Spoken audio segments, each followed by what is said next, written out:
আসসালামু আলাইকুম।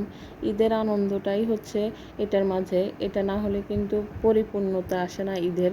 সকালবেলা ঘুম থেকে উঠেই আমরা নামাজ পড়ে, রান্নাবান্না করে, খাওয়া-দাওয়া করে আমরা রুটি বানানোর জন্য প্রস্তুতি নিচ্ছি। রুটি বানানো দেখে আপনারা বুঝতেছেন রুটি অনেকগুলা বানানো হবে। ৩ জনে মিলে রুটি বানাইতেছে আর ২ জনে মিলে রুটি তাপায় দিচ্ছে।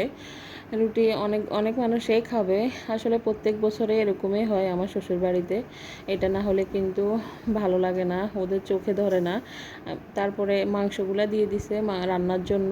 তাই মাংসগুলাকে ধুয়ে পরিষ্কার করে নিয়ে তারপর নিজের হাতে সবাই মিলে রান্নাটা সাজাবো।